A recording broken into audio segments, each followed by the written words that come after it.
Jeff? Rod, how are you? Good to see you, sir. Good to see Thanks you. for doing this. Oh, of course. Hi, I'm Rod Lewis, Nashville Demo Studio. Many people come up to me and they go, Rod, how the hell do you guys do this? How are you able to demo my song from a work tape in just 30 minutes? And with us now to explain that to you is a 30-year veteran of the industry, Chip Hardy. And I have probably demoed over 1,200 songs in the past 15 years.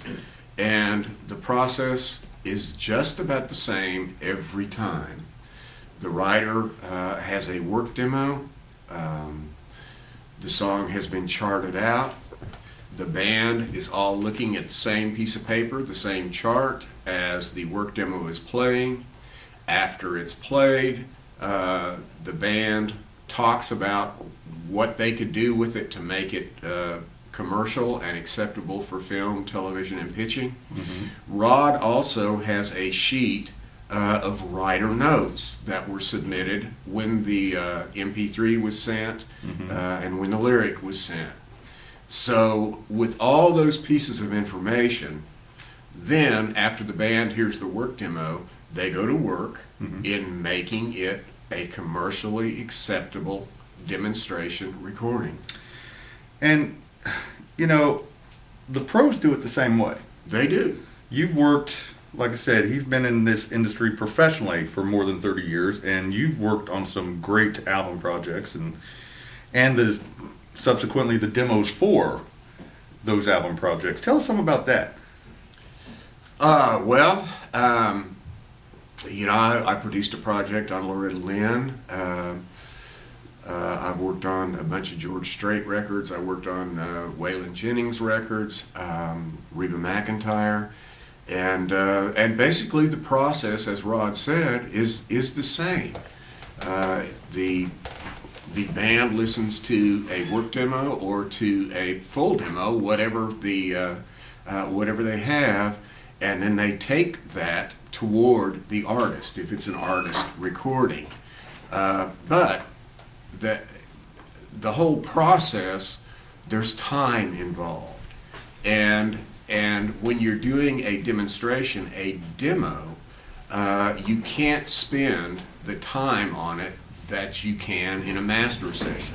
Absolutely. And just to give you an example, one of the songs that I demoed was called "Just to See You Smile," that Tim McGraw had a 6-week #1 hit with, and the band actually had the track to that in about 15 minutes. They played it through one time and they got it the second amazing. time. Yep. And then we spent another 10 minutes or 15 minutes overdubbing banjo and doing some fixes in the basic track. And that was the real track. That was the final album. Well, no. That was the demo of cut. the song. Okay. But you know what got the song cut was that demo, because it had the banjo in it, and it had the basic lick in the song that did make it to the record.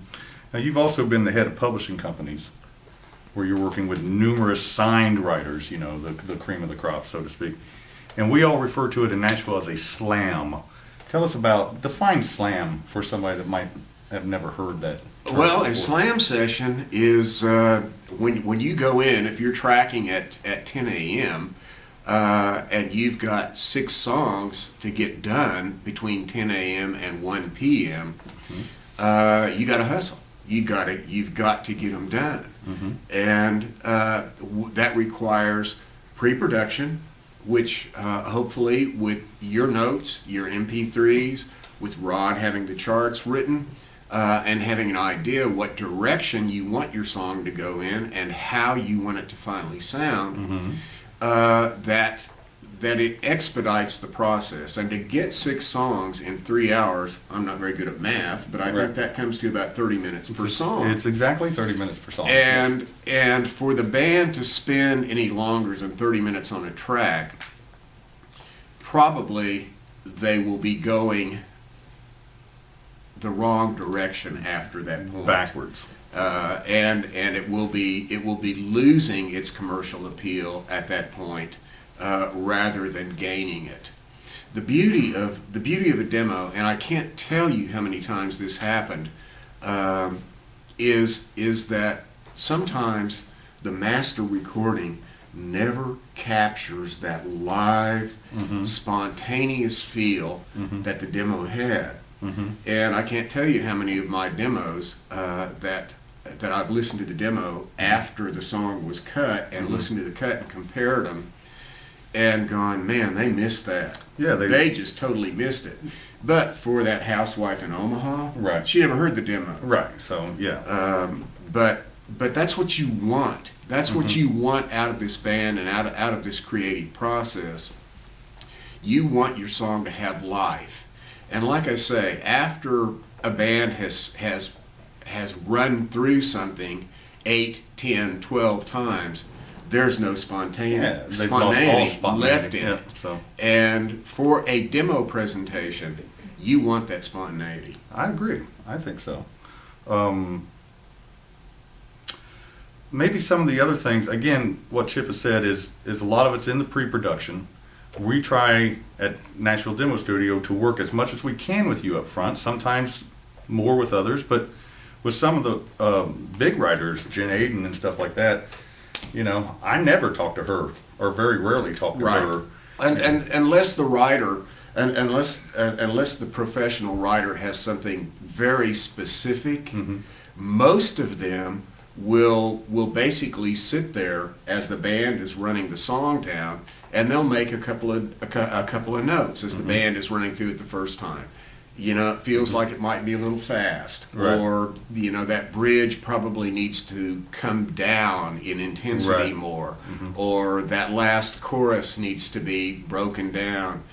You know, they'll make notes like that so that the next time the band runs through it, that will probably be the keeper track. Well, let's talk about, like, okay, so you are in the studio and we're demoing your song, and you're sitting there listening, like you'd said. The proper etiquette for, you know that it's too fast or it's too slow. You know, what would be the proper etiquette? Do you stop the band as soon as you realize that in order to save the time? No, you never ever stop a take. Okay. Because the band is learning the song as they're playing. Whether it's whether it's a little too fast or a little too slow, or whether the bridge isn't dynamically correct, or that last chorus isn't dynamically correct, or Right. the intro. The band is learning the song. They're feeling each other out. They're getting the arrangement down. So for a writer to jump in and say, no, stop halfway Right. through the first verse, you're actually slowing the process down rather than speeding it up. Let the band get through the song, then tell them what changes you would like to hear. Right. They will make the changes, and the chances are really good That on that that very on next that take. very next take, that will be the one. And that's what they're going for, is to get that initial drum track, bass track, and acoustic guitar track, so that everything can be built on top of that, piano too. Right, So, right. you know. And most of the time, though, Rod, as you well know, the players will probably get a 70 to 80% performance. The electric and keyboard Absolutely. and Absolutely. those people. So it's just going to involve minor fixes in their parts for their basic track to have it done. And then it may take another 10 or 15 minutes if you want to overdub a banjo and you want to overdub another electric Right. guitar part or Mandolin, whatever. yep. So it's critical. It's really critical, looking at that 30-minute time frame, that the actual bed, the track, the drums, the bass, Studio lingo. the drums, the bass are correct in 15 to 20 minutes. Absolutely. Is there any other maybe tips you could give to writers? I mean, as far as communicating with musicians, or conveying their ideas without, like, you don't want to be the person that comes in and says, I want it to sound purple, because nobody knows what that means. Exactly. So Exactly. Exactly. I think probably communication is extremely, extremely important. And if you have a particular artist that you want your song to be that's good. like, Yeah.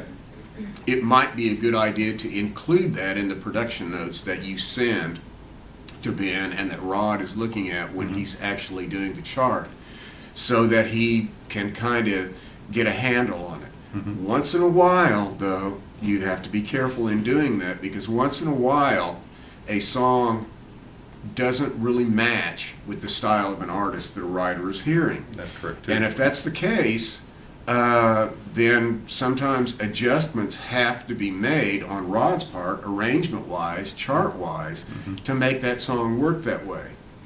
And you either have to be open enough to that to allow that to happen, or you need to just say, make me a great demonstration recording of this Yes. song, however it needs to be. Absolutely. What about for the writers that, you know, gosh, I just don't think I can get my idea across in a slam, or, you know, I mean, more of the artsy maybe projects. Well, or guys, you know. I would suggest for that, and you know, I've had some writers that I've worked with at publishing companies that that we had to do that very thing with. And what that involves is, if you don't feel like that you can communicate to the band what you want so they can get a track in 20 minutes and the overdubs in another 10 and be on to the next song, then it would probably be wise for you to book your own session. Right. Maybe instead of a slam of 6 songs, maybe if you booked a session, you would only try to get three songs in those right. 3 hours.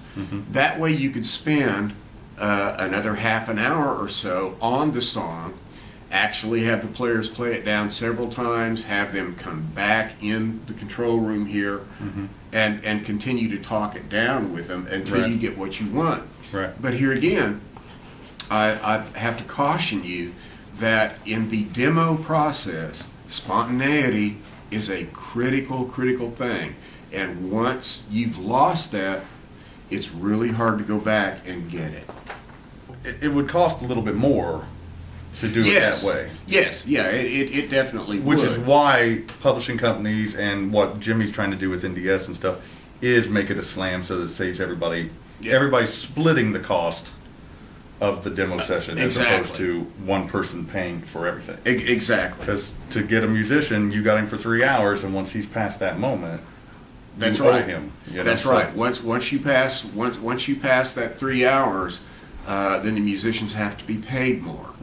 And for the Publishers budgets, love that. oh yeah, publishing, yeah, believe me. Yeah. And I've been in that position before, and it's not fun to go to your supervisors and say, hey, we went over an extra half an hour, so it's going to cost an extra da da da da da. Well, and the song is there. I mean, if you can't put the song with this caliber of musicianship and stuff, you know, down in a half an hour, and spend the hour on the vocalist, you know, really Exactly. selling, you know, the lyrical content and the melody and everything. Melody is Exactly. king. So Exactly, You know. but that's a good point that you brought up too, there, Rod. The vocalists that we use here and that do demos in Nashville are all aspiring artists, and they listen to as much country music on the radio or pop music or whatever genre it is that they're into absolutely. as anybody. And if you select a singer for your demo, give them a little leeway to do what they do. I mean, if you totally nail them down on phrasing and every note of your work demo, they're not going to give you a performance. You may have a melody that was exactly the way that you wrote it, but it's not going to be inspired, and it's not going to be something that will touch a listener when they hear